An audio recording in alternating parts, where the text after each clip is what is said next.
thought you saw two teams compete for 48 minutes. You got to give the Bulls credit. They came out and they did kind of what they wanted to do in the first half offensively. I thought our guys buckled up and came out in the second half and showed how capable they are of playing defense on that end of the floor.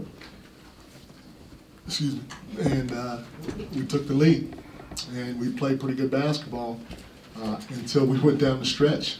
Obviously, there were a lot of things that went wrong down the stretch where we didn't quite finish the game. And we've had a little bit of trouble closing quarters, but I thought the way we closed the third was definitely encouraging. But down the stretch, I mean, you name it, whether it was missed free throws or turnovers or unnecessary fouls or blown defensive assignments, we had all of that in a 50-second span.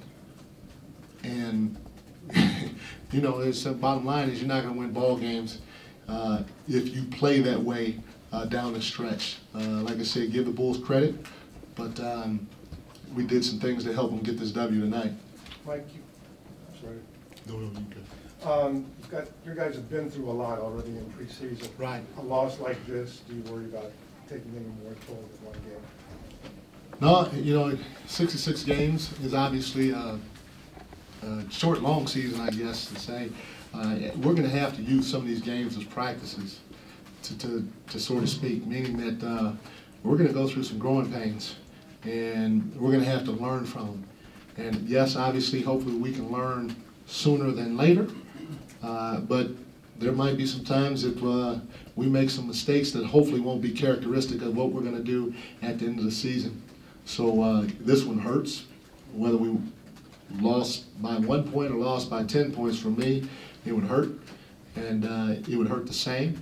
The one thing that I did see that was encouraging, I saw some positives in the second half, especially defensively, and that's where I believe we got to get better, because we're going to score. I don't care who we play against, we're going to score. And so if we can get better defensively and then do the little things, take care of the ball, knock down free throws, and so on and so forth, we're going to be pretty doggone good. Coach, what is your level of frustration, considering the fact you were up by probably 5 or 6 with like a minute and a half to go, and those negative things happened? I think we were up 6 with like 50 seconds to go, maybe. The level of frustration is high, okay? But it's one game. The mistakes are definitely correctable. There's light at the end of the tunnel with the mistakes that we made. And so we're going to get after it the right way. We're going to watch tape, hopefully learn from this game, and get ready for the next one. Was that last play entirely drawn up for Kobe, exclusively for him? It was an ISO for Kobe, yes, at the top of the floor. In 1 point game, I'm going to give my best player a chance to win the ball game. Mike, what happened when Kobe was trying to pass there? Did you not want him to just kind of wait for him to come and foul him? Yeah, that's what, you know, we drew up a play where we do that at the end of the game. Anytime we have a lead in that situation, we know a team's got a foul. Shot clock was off, and the ball went to the right player's hands. And you know, I'm not sure. I have not asked him why he jumped to make the pass. But yeah, we would like for him to hold on to it, and then for them to foul him and him go knock down the 2 free throws, and now they got to draw up a play. The 8 turnovers that he had, Right. how much would you attribute that to his rest versus his mistakes? And you know what? You would have to ask him. I didn't talk to him about that. I know once or twice early in the game when he drove the ball, he went to pick it up and he just lost it. You know, just came out of his hands, and so maybe early on he just had to get a rhythm with it. I don't know, but you would have to ask him.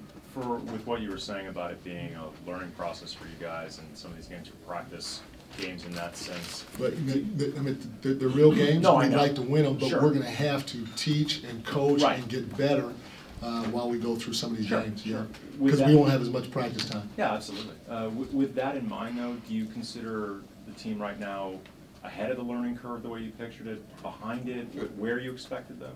Well, watching the second half, we're a little ahead, you know, of where I expected us to be right now. because I'm banking on these turnovers and these missed free throws are correctable, and they're easily correctable with this team. And so if that is the case, then the execution that I got offensively, the execution that I got defensively in the second half is something that I'm very, very encouraged about. I'm upset, obviously, and frustrated and all that stuff about losing the game, but I have to make sure that I keep this in perspective with this team and understand that we still got a lot of basketball left.